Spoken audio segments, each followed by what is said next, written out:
ರಾಜ್ಯ ರಾಜಕೀಯದಲ್ಲಿ ಬಹಳ ದೊಡ್ಡ ಬೆಳವಣಿಗೆಗಳು ನಡೀತಾ ಇದ್ದಾವೆ. ದಿಢೀರ್ ರಾಜಕೀಯದ ಬೆಳವಣಿಗೆಗಳು ನಡೀತಾ ಇದ್ದಾವೆ. ಸರ್ಕಾರಕ್ಕೆ ಇವತ್ತಿಗೆ ಕರೆಕ್ಟ್ ಆಗಿ ಅರ್ಧ ಅವಧಿ ಮುಕ್ತಾಯ ಆಗಿದೆ. ಅರ್ಧ ಮುಗಿದಿದೆ ಸರ್ಕಾರ, ಇನ್ನು ಅರ್ಧ ಮಾತ್ರ ಬಾಕಿ ಉಳಿದಿದೆ. ಈ ಅರ್ಧ ಸರ್ಕಾರಕ್ಕೆ ಸಿದ್ದರಾಮಯ್ಯನವರು ಮುಖ್ಯಮಂತ್ರಿ ಆಗಿದ್ರು, ಇನ್ನುಳಿದ ಅರ್ಧ ತಮಗೆ ಸಿಗಬೇಕು ಅನ್ನುವಂತಹ ಪಾಲನ್ನ ಕೇಳೋದಕ್ಕೆ ಸಜ್ಜಾದಂತೆ ಭಾಸವಾಗ್ತಾ ಇದೆ ಶಿವಕುಮಾರ್ ಅವರ ಟೀಮ್. ಶಿವಕುಮಾರ್ ಮತ್ತು ಅವರ ಸಹೋದರ ಸದಾಶಿವನಗರದ ಮನೆಯಲ್ಲಿ ಕುಳಿತುಕೊಂಡು ಹಲವಾರು ವಿಚಾರಗಳ ಬಗ್ಗೆ ಸುದೀರ್ಘ ಚರ್ಚೆಯಲ್ಲಿ ನಿರತರಾಗಿದ್ದಾರೆ. ಇಬ್ಬರೇ ಇದ್ದಾರೆ, ಡಿಕೆ ಬ್ರದರ್ಸ್ ಇಬ್ಬರೇ ಇದ್ದಾರೆ. ಆದರೆ ಇವರಿಬ್ಬರೇ ಇಲ್ಲಿ ಸಭೆಯನ್ನ ನಡೆಸ್ತಾ ಇದ್ರೆ ಮತ್ತೆ ದೆಹಲಿಯ ಕಡೆಗೆ ಹೊರಟು ನಿಂತಿದ್ದಾರೆ ಸಚಿವ ಎನ್ ಚೆಲುವರಾಯಸ್ವಾಮಿಯವರ ನೇತೃತ್ವದ ತಂಡ. ಅವರ ನೇತೃತ್ವದಲ್ಲಿ ಈಗ ಶಾಸಕರು ದೆಹಲಿಗೆ ಹೊರಟಿದ್ದಾರೆ ಮತ್ತು ದೆಹಲಿಯಲ್ಲಿ ಅತಿದೊಡ್ಡ ರಾಜಕೀಯ ಬೆಳವಣಿಗೆಗಳು ಆಗುವಂತಹ ಸಾಧ್ಯತೆ ದಟ್ಟವಾಗಿ ಗೋಚರಿಸ್ತಾ ಇದೆ. ರಾಜ್ಯ ರಾಜಕೀಯದಲ್ಲಿ ದಿಢೀರ್ ರಾಜಕೀಯ ಬೆಳವಣಿಗೆ ಆಗ್ತಾ ಇರುವಂತದ್ದು, ಕಾಂಗ್ರೆಸ್ನಲ್ಲಿ ಸಿಎಂ ಬದಲಾವಣೆಯ ಬಗ್ಗೆ ಬಹಳ ದೊಡ್ಡ ಚರ್ಚೆ ನಡೀತಾ ಇರುವುದರ ಸಂದರ್ಭದಲ್ಲಿ ಚೆಲುವರಾಯಸ್ವಾಮಿ ನೇತೃತ್ವದಲ್ಲಿ ದೆಹಲಿಗೆ ಈಗ ಒಂದು ಟೀಮ್ ಹಾರಿದೆ. ಶಿವಕುಮಾರ್ ಬೆಂಬಲಿಗರು ದೆಹಲಿಗೆ ಶಾಸಕರು ಈಗ ಹೊರಟಿರುವಂತದ್ದು ಶಿವಕುಮಾರ್ ಅವರ ಬೆಂಬಲಿಗರು. ಶಿವಕುಮಾರ್ ಅವರ ಬೆಂಬಲಿಗ ಶಾಸಕರು ಈಗ ದೆಹಲಿ ಪರೇಡ್ ಅನ್ನ ಆರಂಭಿಸಿದ್ದಾರೆ. ಇವತ್ತು ದೆಹಲಿಗೆ ಒಟ್ಟು 8 ಜನ ಶಾಸಕರು ಹೊರಟಿದ್ದಾರೆ ಅನ್ನುವಂಥದ್ದು ಈಗ ಇರುವಂತಹ ಸ್ಪಷ್ಟ ಮಾಹಿತಿ. ಈಗಾಗಲೇ ರಾಜ್ಯದಿಂದ 8 ಮಂದಿ ಶಾಸಕರು ದೆಹಲಿಗೆ ಹೊರಟಿದ್ದಾರೆ. ಮಾಗಡಿ ಶಾಸಕ ನೇತೃತ್ವದಲ್ಲಿ ನಾಳೆ ಮತ್ತೊಂದು ಟೀಮ್ ದೆಹಲಿಗೆ ಹೋಗುತ್ತೆ. ಬಾಲಕೃಷ್ಣ ಅವರ ನೇತೃತ್ವದಲ್ಲಿ ಪ್ರಯಾಣ ಬೆಳೆಸ್ತಾ ಇದ್ದಾರೆ. ಮತ್ತೊಂದು ತಂಡದವರು ನಾಳೆ ದೆಹಲಿಗೆ ಹೋಗ್ತಾ ಇದ್ದಾರೆ. ಇವತ್ತು 8 ಜನ ಹೊರಟಿದ್ದಾರೆ, ನಾಳೆ ಮತ್ತೊಂದು ತಂಡ ಹೊರಡ್ತಾ ಇದೆ. ಒಕ್ಕಲಿಗ ಟ್ರಂಪ್ ಕಾರ್ಡ್ ಅನ್ನ ಪ್ಲೇ ಮಾಡ್ತಾರಾ ಈಗ ಡಿಕೆಶಿ ಅವರ ಬೆಂಬಲಿಗ ಶಾಸಕರು? ಯಾಕಂದ್ರೆ ಇದರಲ್ಲಿ ಬಹುಪಾಲು ಶಾಸಕರು ಹಳೆ ಮೈಸೂರು ಭಾಗದವರೇ ಇದ್ದಾರೆ. ಮಂಡ್ಯ, ಬೆಂಗಳೂರು ದಕ್ಷಿಣ ಜಿಲ್ಲೆ ಹಾಗೂ ಬೆಂಗಳೂರು ಗ್ರಾಮಾಂತರ ಜಿಲ್ಲೆಯ ಶಾಸಕರುಗಳಿದ್ದಾರೆ. ಇವರುಗಳು ಬಹಳ ಮುಖ್ಯವಾಗಿ ಇಲ್ಲಿ ಒಕ್ಕಲಿಗ ಟ್ರಂಪ್ ಕಾರ್ಡ್ ಅನ್ನ ಪ್ಲೇ ಮಾಡುವಂತದ್ದು ದಟ್ಟವಾಗಿ ಗೋಚರಿಸ್ತಾ ಇದೆ. ಅದಕ್ಕೆ ಪೂರಕವಾದಂತಹ ಬೆಳವಣಿಗೆಗಳು ಈಗ ಶುರುವಾಗಿದ್ದಾವೆ. ಒಂದ್ ಕಡೆ ಅಣ್ಣ ತಮ್ಮ ಇಬ್ರು ಕುಳಿತು ಸದಾಶಿವನಗರದ ಮನೆಯಲ್ಲಿ ಸುದೀರ್ಘ ಚರ್ಚೆಯಲ್ಲಿದ್ದಾರೆ. ಇಬ್ಬರೇ ಇದ್ದಾರೆ, ಬೇರೆ ಯಾರು ಕೂಡ ಅಲ್ಲಿಲ್ಲ. ಇಲ್ಲಿ ಅಣ್ಣನ ಹಣೆಯಲ್ಲಿ ಮುಖ್ಯಮಂತ್ರಿ ಆಗುವ ಅದೃಷ್ಟ ಬರೆದಿದ್ರೆ ಮುಖ್ಯಮಂತ್ರಿ ಆಗ್ತಾರೆ ಅಂತ ಹೇಳ್ತಿರುವ ತಮ್ಮ ಮತ್ತು ಪೂಜೆಗೆ ಫಲ ಸಿಗುತ್ತೆ, ಪ್ರಾರ್ಥನೆಗೆ ಫಲ ಸಿಗುತ್ತೆ ಅಂತ ಹೇಳ್ತಾ ಇರುವ ಅಣ್ಣ, ಇವರಿಬ್ಬರೂ ಕೂಡ ಜೊತೆಯಲ್ಲಿ ಕುಳಿತುಕೊಂಡು ಸಭೆ ಮಾಡ್ತಾ ಇದ್ದಾರೆ. ಸಭೆಯಲ್ಲಿ ಯಾವ್ಯಾವ ಚರ್ಚೆ ಆಗ್ತಾ ಇದೆ, ಏನೇನು ಆಗ್ತಾ ಇದೆ ಅನ್ನೋದ್ರ ಬಗ್ಗೆ ಇಬ್ರು ಕೂಡ ಗುಟ್ಟು ಬಿಟ್ಟು ಕೊಡ್ತಾ ಇಲ್ಲ. ಯಾಕಂದ್ರೆ ಅವರಿಬ್ಬರ ನಡುವೆ ನಡೀತಾ ಇರುವಂತಹ ಸಭೆ. ಆದರೆ ಈ ಸಭೆಯ ಉದ್ದೇಶ ಏನು ಅನ್ನುವಂಥದ್ದು ಈಗ ಸ್ಪಷ್ಟ ಆಗ್ತಾ ಇದೆ. ಹೊರಟು ನಿಂತಿರತಕ್ಕಂಥ 8 ಜನ ಶಾಸಕರ ತಂಡ ಸಭೆಯಲ್ಲೇನೆ ಇದೆಲ್ಲದರ ಕಂಟ್ರೋಲ್ ಇದೆ ಅನ್ನೋದನ್ನ ತೋರಿಸ್ತಾ ಇದೆ. ಸಭೆಯಲ್ಲಿ ಎಲ್ಲ ವಿಚಾರಗಳು ಕೂಡ ನಡೀತಾ ಇರುವಂಥದ್ದು. ಇವರಿಬ್ಬರ ಅಣ್ಣ ತಮ್ಮ ಇಬ್ಬರು ಈಗಾಗಲೇ ತಮ್ಮ ದಾಳವನ್ನ ಉರುಳಿಸಿ ಆಗಿದೆ. ಮುಖ್ಯಮಂತ್ರಿ ಸಿದ್ದರಾಮಯ್ಯನವರು ಮೈಸೂರು ಪ್ರವಾಸಕ್ಕೆ ಹೊರಟಿದ್ರು. 2 ದಿವಸ ಮೈಸೂರಲ್ಲಿ ಇರಬೇಕಾಗಿತ್ತು, ಆದರೆ ಅರ್ಧದಲ್ಲೇ ಮೊಟಕುಗೊಳಿಸಿ ಇವತ್ತು ಅವರು ಬೆಂಗಳೂರಿಗೆ ವಾಪಸ್ ಆಗಿದ್ದಾರೆ. ಕ್ಲಿಯರ್ ಆಗಿರ್ತಕ್ಕಂಥ ಮೆಸೇಜ್ ಬಹುತೇಕ ಮುಖ್ಯಮಂತ್ರಿಯವರಿಗೂ ಕೂಡ ತಲುಪಿರಬಹುದು. ಈ ರೀತಿಯಾಗಿ ಶಾಸಕರ ತಂಡ ದೆಹಲಿಗೆ ಹೊರಟು ನಿಂತಿರೋದ್ರ ಬಗ್ಗೆ ಈಗಾಗಲೇ ದೆಹಲಿಗೆ ಒಂದು ಕಡೆಯಲ್ಲಿ ಶಾಸಕರ ತಂಡ ಹೊರಟು ನಿಂತಿದ್ರೆ, ಮತ್ತೊಂದು ಕಡೆಯಲ್ಲಿ ಇಲ್ಲಿ ಒಂದು ಕಡೆ ಅಣ್ಣ ತಮ್ಮಂದರು ಮನೆಯಲ್ಲಿ ಕುಳಿತು ಮಾತನಾಡ್ತಾ ಇದ್ರೆ, ಮತ್ತೊಂದು ಟೀಮನ್ನ ದೆಹಲಿಗೆ ಕಳಿಸಿದ್ದಾರೆ. ಸಹಜವಾಗಿಯೇ ಇಲ್ಲಿ ಬಹಳ ಕುತೂಹಲಕಾರಿಯಾಗಿರ್ತಕ್ಕಂತಹ ಬೆಳವಣಿಗೆಗಳು ಸಾಗ್ತಾ ಇದೆ. ಇಲ್ಲಿ ಅರ್ಧ ಮುಗಿದಿದೆ ಸರ್ಕಾರ.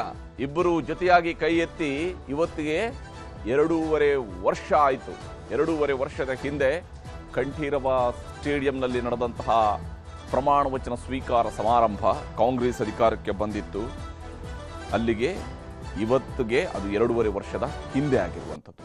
ಈಗ ಎನ್ ಚೆಲುವರಾಯಸ್ವಾಮಿ ಕೃಷಿ ಸಚಿವರು, ನಾಗಮಂಗಲದ ಶಾಸಕರು, ಕುಣಿಗಲ್ ಶಾಸಕ ಡಾಕ್ಟರ್ ರಂಗನಾಥ್, ಮಂಡ್ಯದ ಶಾಸಕ ಗಣಿಗ ರವಿಕುಮಾರ್, ಇವರುಗಳು ಈಗ ದೆಹಲಿ ಪ್ರಯಾಣವನ್ನು ಆರಂಭಿಸಿದ್ದಾರೆ.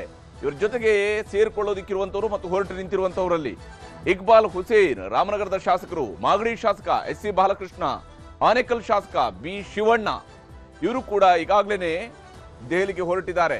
ಹಾಗೂ ಚನ್ನಗಿರಿ ಶಾಸಕ ಬಸವರಾಜ್ ಶಿವಗಂಗಾ ಬಸವರಾಜ್, ನೆಲಮಂಗಲದ ಶಾಸಕ ಎನ್ ಶ್ರೀನಿವಾಸ್ ಮತ್ತು ಗುಬ್ಬಿ ಶಾಸಕ ಶ್ರೀನಿವಾಸ್ ಇವರು ಕೂಡ ದೆಹಲಿಗೆ ಹೊರಟಿದ್ದಾರೆ ಅನ್ನುವಂಥದ್ದು ಇಲ್ಲಿ ಗಮನಾರ್ಹ. ಹಾಗೂ ಕದಲೂರು ಉದಯ್ ಮದ್ದೂರು ಶಾಸಕರು ಮತ್ತು MLC ದಿನೇಶ್ ಗೂಳಿಗೌಡ ಮಂಡ್ಯದ ಏನು ಸ್ಥಳೀಯ ಸಂಸ್ಥೆಗಳಿಂದ ಗೆದ್ದು ಬಂದಂಥವ್ರು. ಯಾಕೆ ಇದನ್ನು ಮೆನ್ಷನ್ ಮಾಡ್ತಾ ಇದ್ದೀನಿ ಅಂದರೆ ಮಂಡ್ಯ, ಬೆಂಗಳೂರು ದಕ್ಷಿಣ, ಬೆಂಗಳೂರು ಗ್ರಾಮಾಂತರ, ದಾವಣಗೆರೆಯವರು ಒಬ್ಬರನ್ನು ಬಿಟ್ಟರೆ ಇವರೆಲ್ಲರೂ ಕೂಡ ಮಂಡ್ಯ, ಬೆಂಗಳೂರು ದಕ್ಷಿಣ ಜಿಲ್ಲೆ ಮತ್ತು ಬೆಂಗಳೂರು ಗ್ರಾಮಾಂತರ ಜಿಲ್ಲೆಯ ನಾಯಕರುಗಳು. ಇವರುಗಳು ಈಗ ದೆಹಲಿಗೆ ಹೊರಟಿರುವಂಥದ್ದು. ಇವರ ಜೊತೆಗೆ ಬಸವರಾಜ್ ಶಿವಗಂಗಾ ಅವರು ಕೂಡ ಜಾಯಿನ್ ಆಗ್ತಾ ಇದ್ದಾರೆ. ಎಲ್ಲ ಹೊರಟಿರತಕ್ಕಂತಹ ಶಾಸಕರು, ಅವರ ಲೆಕ್ಕಾಚಾರ ಇವೆಲ್ಲವನ್ನು ಕೂಡ ನಾವು ಗಮನಿಸಬೇಕಾಗಿದೆ. ಯಾವ ಉದ್ದೇಶಕ್ಕಾಗಿ ಹೊರಟಿದ್ದಾರೆ, ಏನಿದೆ ದೆಹಲಿಯಲ್ಲಿ ಅನ್ನುವಂತಹ ವಿಚಾರಗಳಿಗೆ ಬಂದಾಗ ಇವರ ಪ್ರಕಾರ ಬಹುತೇಕ ಈಗಿರುವ ಮಾಹಿತಿಯ ಪ್ರಕಾರ ಅವರು ಮೊದಲಿಗೆ ಮಲ್ಲಿಕಾರ್ಜುನ ಖರ್ಗೆ ಅವರನ್ನ ಇವತ್ತು ರಾತ್ರಿ ಭೇಟಿ ಆಗಬಹುದು, ಹಾಗೂ ನಾಳೆ KC ವೇಣುಗೋಪಾಲ್ ಅವರನ್ನ ಭೇಟಿ ಆಗಬೇಕು ಅನ್ನುವಂತಹ ಉದ್ದೇಶವನ್ನು ಹೊಂದಿದ್ದಾರೆ. ಇಲ್ಲಿವರೆಗೆ 2.5 ವರ್ಷ ತುಂಬೋ ತನಕ ನಾವೇನೂ ಮಾಡಿಲ್ಲ, ಸರ್ಕಾರಕ್ಕೆ ಯಾವುದೇ ರೀತಿಯ ಡಿಸ್ಟರ್ಬೆನ್ಸ್ ಅನ್ನು ಮಾಡಿಲ್ಲ, ಸಹಕಾರ ಕೊಟ್ಟಿದ್ದೀವಿ. ಆದ್ರೆ 2.5 ವರ್ಷ ಆಗಿದೆ, ಈಗ ನಮ್ಮ ಸರದಿ ಅನ್ನುವಂಥದ್ದನ್ನ ಕ್ಲೇಮ್ ಮಾಡೋದಕ್ಕೆ DK ಶಿವಕುಮಾರ್ ಹೊರಟಿರುವಂಥದ್ದು ಸ್ಪಷ್ಟ ಇದೆ. ಈ ವಿಚಾರಕ್ಕೆ ಸಂಬಂಧಪಟ್ಟಂತೆ ಏನೇನು ನಡೀತಿದೆ ಅನ್ನೋದ್ರ ಬಗ್ಗೆ ಮತ್ತಷ್ಟು ಡೀಟೇಲ್ಸ್ ಅನ್ನು ಕೊಡ್ತಾರೆ DK ಶಿವಕುಮಾರ್ ಅವರ ನಿವಾಸದ ಬಳಿಯಿಂದ ನಮ್ಮ ಪ್ರತಿನಿಧಿ ತಿಮ್ಮೇಗೌಡ ನೇರ ಸಂಪರ್ಕದಲ್ಲಿ ಜಾಯ್ನ್ ಆಗಿದ್ದಾರೆ. ತಿಮ್ಮೇಗೌಡ್ರೆ, ಏನ್ ನಡೀತಿದೆ ಈಗ ಅಲ್ಲಿ, ಯಾವ ಸ್ವರೂಪದಲ್ಲಿ ಬೆಳವಣಿಗೆಗಳು, ರಾಜಕೀಯ ಬೆಳವಣಿಗೆಗಳು ಶುರುವಾಗಿದ್ದಾವೆ? ಹರಿಪ್ರಸಾದ್, ಬಹಳ ಮುಖ್ಯವಾಗಿ ಇವತ್ತು ರಾಜ್ಯ ಸರ್ಕಾರ ಅಂದ್ರೆ ರಾಜ್ಯದಲ್ಲಿ ಕಾಂಗ್ರೆಸ್ ಸರ್ಕಾರ ಅಧಿಕಾರಕ್ಕೆ ಬಂದು 2.5 ವರ್ಷ ಪೂರೈಸಿದೆ. 2.5 ವರ್ಷದ ಬಳಿಕ ಮುಖ್ಯಮಂತ್ರಿಯಾಗಿ DK ಶಿವಕುಮಾರ್ ಅವರು ಪದಗ್ರಹಣವನ್ನ ಮಾಡ್ತಾರೆ, ಮುಖ್ಯಮಂತ್ರಿ ಆಗ್ತಾರೆ ಅನ್ನುವಂಥ ನಿಟ್ಟಲ್ಲಿ ಸಾಕಷ್ಟು ರೀತಿಯಲ್ಲಿ ಚರ್ಚೆ ಆಗ್ತಾ ಇತ್ತು. ಮತ್ತೊಂದು ಕಡೆಯಾಗಿ ಪವರ್ ಶೇರಿಂಗ್ ವಿಚಾರದಲ್ಲೂ ಕೂಡ CM ಬಣ ಮತ್ತೆ DCM ಬಣದ ಜಟಾಪಟಿ ಶುರುವಾಗಿತ್ತು. ಯಾವಾಗ ಮುಖ್ಯಮಂತ್ರಿ ಸಿದ್ದರಾಮಯ್ಯನವರು ತಮ್ಮ ತವರು ಜಿಲ್ಲೆ ಅಂದ್ರೆ ಅವಿಭಜಿತ ಮೈಸೂರು ಮತ್ತೆ ಚಾಮರಾಜನಗರ ಜಿಲ್ಲೆಯಲ್ಲಿ ಏನು ನಿಂತು 5 ವರ್ಷಗಳ ಕಾಲ ನಾನೇ ಅಧಿಕಾರವನ್ನು ಪೂರೈಸ್ತೀನಿ ಅನ್ನುವಂಥ ನಿಟ್ಟಲ್ಲಿ ಪರೋಕ್ಷವಾದಂಥ ಒಂದು ಸಂದೇಶವನ್ನು ರವಾನೆ ಮಾಡಿದ್ರು. ಈ ಕಡೆಯಿಂದ DCM DK ಶಿವಕುಮಾರ್ ಮತ್ತೆ ಅವರ ಸಹೋದರ DK ಸುರೇಶ್ ಅವರು ಪೊಲಿಟಿಕಲ್ ಗೇಮ್ ಆಡೋದಕ್ಕೆ ಶುರುವಾದ್ರ ಅಂತ. ಬೆಳಿಗ್ಗೆ 12 ಗಂಟೆಗೆ DK ಶಿವಕುಮಾರ್ ಅವರ ನಿವಾಸಕ್ಕೆ ಬಂದಂತ DK ಸುರೇಶ್ ಅವರು ಸುಮಾರು 3 ಗಂಟೆಗೂ ಹೆಚ್ಚು ಕಾಲ DK ಶಿವಕುಮಾರ್ ಜೊತೆ ಚರ್ಚೆನ ಮಾಡಿರ್ತಕ್ಕಂಥದ್ದು. ರಾಜ್ಯದಲ್ಲಿ ಈ ಒಂದು ಅಧಿಕಾರ ಹಸ್ತಾಂತರ, ಮತ್ತೊಂದು ಕಡೆಗೆ ಸರ್ಕಾರ ಅಧಿಕಾರಕ್ಕೆ ಬಂದ ಅಂದ್ರೆ ಅಧಿಕಾರವನ್ನು ಪೂರೈಸಿರ್ತಕ್ಕಂಥ ಇನ್ನು 2.5 ವರ್ಷ ಪೂರೈಸಿರ್ತಕ್ಕಂಥ ಹಿನ್ನೆಲೆಯಲ್ಲಿ ಸಚಿವರು, ಶಾಸಕರು, ವಿರೋಧ ಪಕ್ಷದ ನಾಯಕರು, ಮುಖ್ಯಮಂತ್ರಿ ಸಿದ್ದರಾಮಯ್ಯನವರ ಬಣದ ಮುಖಂಡರುಗಳು, ಶಾಸಕರು ಕೊಡ್ತಾ ಇರ್ತಕ್ಕಂಥ ಒಂದು ಹೇಳಿಕೆಗಳನ್ನ ತುಂಬಾ ಸೂಕ್ಷ್ಮವಾಗಿ ಗಮನಿಸ್ತಾ ಇದ್ರು. ಯಾವಾಗ ಖುದ್ದು ಮುಖ್ಯಮಂತ್ರಿ ಸಿದ್ದರಾಮಯ್ಯನವರೇ ಈ ಒಂದು ಹೇಳಿಕೆಯನ್ನ ಕೊಟ್ಟರು, ಆ ಕಡೆಯಿಂದ DK ಸುರೇಶ್ ಅವರು ಭಾವನಾತ್ಮಕವಾದಂತ ಒಂದು ಅಸ್ತ್ರವನ್ನು ಪ್ರಯೋಗ ಮಾಡೋದಕ್ಕೆ ಮುಂದಾದ್ರು. ಏನು, ಮುಖ್ಯಮಂತ್ರಿ ಸಿದ್ದರಾಮಯ್ಯನವರು ಕೊಟ್ಟ ಮಾತಿನಂತೆ ನಡೀತಾರೆ, ಗ್ಯಾರಂಟಿಗಳ ಭರವಸೆಯನ್ನು ಕೂಡ ಕೊಟ್ಟಿದ್ರು, ಅದರಂತೆ ಆ ಒಂದು ಭರವಸೆಯನ್ನು ಕೂಡ ಈಡೇರಿಸಿದ್ದಾರೆ. ಮತ್ತೊಂದು ಕಡೆಯಾಗಿ ಯಾವುದೇ ವ್ಯಕ್ತಿ ರಾಜಕಾರಣದಲ್ಲಿ ಶಾಶ್ವತವಾಗಿ ಉಳಿಬೇಕಾದ್ರೆ ಕೊಟ್ಟ ಮಾತಿನಂತೆ ನಡಿಬೇಕು, ನುಡಿದಂತೆ ನಡಿಬೇಕು, ಅವಾಗ ಮಾತ್ರ ಯಶಸ್ವಿ ನಾಯಕನಾಗೋದಕ್ಕೆ ಸಾಧ್ಯ ಅನ್ನುವಂಥ ಒಂದು ನೇರವಾಗಿ ಒಂದು CM ಸಿದ್ದರಾಮಯ್ಯನವರಿಗೆ ಒಂದು ಸಂದೇಶವನ್ನ ರವಾನೆ ಮಾಡಿದ್ರು. ಒಂದ್ ವೇಳೆ ಏನಾದರೂ ನೀವು ನಮ್ಮ ಸಹೋದರ DK ಶಿವಕುಮಾರ್ಗೆ ಏನಾದರೂ ಮುಖ್ಯಮಂತ್ರಿ ಹುದ್ದೆಯನ್ನ ಬಿಟ್ಕೊಡದೇ ಇದ್ರೆ ನೀವು ಕೂಡ ವಚನ ಭ್ರಷ್ಟತೆಯ ಆರೋಪವನ್ನು ಎದುರಿಸಬೇಕಾಗುತ್ತೆ ಅಂತದೊಂದು ಭಾವನಾತ್ಮಕವಾದಂಥ ಒಂದು ಸಂದೇಶವನ್ನ ಇವತ್ತು DK ಸುರೇಶ್ ಅವರು ರವಾನೆ ಮಾಡಿರ್ತಕ್ಕಂಥದ್ದು. ಯಾಕಂತ ಹೇಳಿದ್ರೆ ತಮ್ಮ ಮಾತಿನುದ್ದಕ್ಕೂ ಕೂಡ ನಾವು ರಿಯಾಕ್ಷನ್ಗೆ ಹೋದಂಥ ಸಂದರ್ಭದಲ್ಲಿ ಏನು ಸ್ಟಾರ್ಟಿಂಗ್ ಇಂದ ಎಂಡ್ ವರ್ಗೂ ಕೂಡ ಸುಮಾರು 10-15 ನಿಮಿಷಗಳ ಕಾಲ ನಡೆದಂಥ ಈ ಒಂದು ಏನು ಬೈಟ್ ರಿಯಾಕ್ಷನ್ಸ್ ಅಲ್ಲಿ ಸುಮಾರು ಒಂದು 12-13 ಬಾರಿ ಈ ಒಂದು ಪದವನ್ನು ಉಪಯೋಗಿಸಿರ್ತಕ್ಕಂಥದ್ದು. ಪದೇ ಪದೇಯಾಗಿ ಕೊಟ್ಟ ಮಾತಿನಂತೆ ನಡಿಬೇಕು ಅನ್ನುವಂಥ ಒಂದು ನಿಟ್ಟಿನಲ್ಲಿ. ಸೊ ಹೀಗಾಗಿ ಎಲ್ಲ ಒಂದ್ ಕಡೆಗೆ ಎಮೋಷನಲ್ ಕಾರ್ಡ್ ಪ್ಲೇ ಮಾಡೋದ್ರ ಮುಖಾಂತರ ಇದೀಗ CM ಸಿದ್ದರಾಮಯ್ಯನ ಕಟ್ಟಿ ಹಾಕೋದಕ್ಕೆ ಮುಂದಾದ್ರ ಅಂತ. ಯಾಕಂತ ಹೇಳಿದ್ರೆ ಸಹಜವಾಗಿ ಸರ್ಕಾರ ಅಧಿಕಾರಕ್ಕೆ ಬಂದ ಡೇ 1 ಇಂದಲೂ ಕೂಡ DCM DK ಶಿವಕುಮಾರ್ ಸೇರಿದಂತೆ ಅವರ ಬಣದ ಶಾಸಕರುಗಳು ಪವರ್ ಶೇರಿಂಗ್ ವಿಚಾರವನ್ನ ಜೀವಂತವಾಗಿ ಇಟ್ಕೊಂಡ್ ಬಂದಿದ್ರು. ಇದೀಗ 2.5 ವರ್ಷ ಪೂರೈಸಿರ್ತಕ್ಕಂಥ ಹಿನ್ನೆಲೆಯಲ್ಲಿ ಸಹಜವಾಗಿ DK ಶಿವಕುಮಾರ್ ಮುಖ್ಯಮಂತ್ರಿ ಆಗ್ತಾರೆ, ಹೈಕಮಾಂಡು ಕೂಡ ಎಲ್ಲೊಂದ್ ಕಡೆಗೆ DK ಶಿವಕುಮಾರ್ಗೆ ಸಮ್ಮತಿಯನ್ನು ಸೂಚಿಸಬಹುದು ಅನ್ನುವಂಥ ನಿಟ್ಟಿನಲ್ಲಿ ಚರ್ಚೆ ಆಗ್ತಾ ಇತ್ತು. ಇದಕ್ಕೆ ಪೂರಕವಾಗಿ ಏನು DK ಸುರೇಶ್ ಮತ್ತೆ DK ಶಿವಕುಮಾರ್ ಅವರು ಕೂಡ ಮಲ್ಲಿಕಾರ್ಜುನ ಖರ್ಗೆ ಅವ್ರನ್ನ ಭೇಟಿ ಮಾಡಿದ್ರು. ಮತ್ತೊಂದು ಕಡೆಗೆ ಯಾವ ಸಚಿವ ಸಂಪುಟ ಪುನರಚನೆ ಬಗ್ಗೆ ಕೂಡ ಚರ್ಚೆ ಆಗಿಲ್ಲ ಅನ್ನುವಂಥ ನಿಟ್ಟಿನಲ್ಲಿ ನೇರವಾಗಿ CM ಸಿದ್ದರಾಮಯ್ಯನವರ ಬಣಕ್ಕೆ ತಿರುಗೇಟನ್ನು ಕೂಡ ಕೊಟ್ಟಿದ್ರು. ಯಾಕಂತ ಹೇಳಿದ್ರೆ ಧನ್ಯವಾದ ತಮ್ಮೆಲ್ಲ ಡೀಟೇಲ್ಸ್ಗಾಗಿ. ಇಲ್ಲಿ ಈಗಾಗಲೇ ಒಂದು ಅಂಶವನ್ನು ನಾವು ಸ್ಪಷ್ಟವಾಗಿ ಗಮನಿಸಬೇಕು. ಸರ್ಕಾರಕ್ಕೆ ಅರ್ಧ ಅವಧಿ ಮುಕ್ತಾಯ ಆಗಿದೆ, ಅರ್ಧ ಮುಗಿದಿರುವಂತಹ ಸರ್ಕಾರ ಇದು. ಈ ಅವಧಿಯಲ್ಲಿ ನೋಡಿ, ಒಂದು ಪೂರ್ಣಾವಧಿಯ ಸರ್ಕಾರದ ಅರ್ಧ ಭಾಗದಲ್ಲಿ ಆಗ್ತಾ ಇರುವಂತಹ ಬೆಳವಣಿಗೆ ಮತ್ತು ಕರೆಕ್ಟ್ ಆಗಿ ಇವತ್ತೇ ನಡೀತಾ ಇರುವಂತಹ ಬೆಳವಣಿಗೆ ಹಲವಾರು ಅಂಶಗಳನ್ನ ಮುನ್ನೆಲೆಗೆ ತರ್ತಾ ಇದೆ. ಒಂದು, ಇಲ್ಲಿ ಬಹಳ ಪ್ರಮುಖವಾಗಿ ನಾವು ಗುರುತಿಸಬೇಕಾಗಿರುವಂತದ್ದು ಶಿವಕುಮಾರ್ ಅವರು ಇದುವರೆಗೆ ಅಂದ್ರೆ ಇವತ್ತಿನ ದಿವಸದವರೆಗೆ ಅವರು ಮುಖ್ಯಮಂತ್ರಿ ಆಗುವಂತಹ ವಿಚಾರಕ್ಕೆ ಸಂಬಂಧಪಟ್ಟಂತೆ ಬಹಿರಂಗವಾಗಿ ಯಾವುದೇ ರೀತಿಯಂತಹ ಮಾತುಗಳನ್ನು ಹೇಳಿಲ್ಲ, ಅದಕ್ಕೆ ಪೂರಕವಾಗಿ ಯಾವುದೇ ರೀತಿಯಾದಂತಹ ಚಟುವಟಿಕೆಗಳು ನಡೆದಿರಲಿಲ್ಲ. ಆದ್ರೆ ಇವತ್ತು ಅದು ನಡೀತಾ ಇದೆ. ಈ ಹಿಂದೆ ಶಿವಕುಮಾರ್ ಅವರ ಬಣದ ಶಾಸಕರುಗಳು ಮಾತಾಡಿದ್ದಾರೆ. ಶಿವಕುಮಾರ್ ಅವರಿಗೆ ಮುಖ್ಯಮಂತ್ರಿ ಆಗೋದಕ್ಕೆ ಅವಕಾಶ ಮಾಡಿಕೊಡ್ಬೇಕು, ಅವರಿಗೆ ಅವಕಾಶವನ್ನ ತೆರೆದುಕೊಡ್ಬೇಕು, ಇವೆಲ್ಲ ವಿಚಾರಗಳನ್ನ ಬಹಿರಂಗವಾಗಿ ವ್ಯಕ್ತಪಡಿಸಿದ್ದಾರೆ. ಹಾಗೆಯೇ ಸಿದ್ದರಾಮಯ್ಯನವರ ಬಣದ ಶಾಸಕರುಗಳು ಕೂಡ ಬಹಿರಂಗವಾಗಿ ತಮ್ಮ ಅಭಿಪ್ರಾಯಗಳನ್ನ ವ್ಯಕ್ತಪಡಿಸಿದ್ದಾರೆ.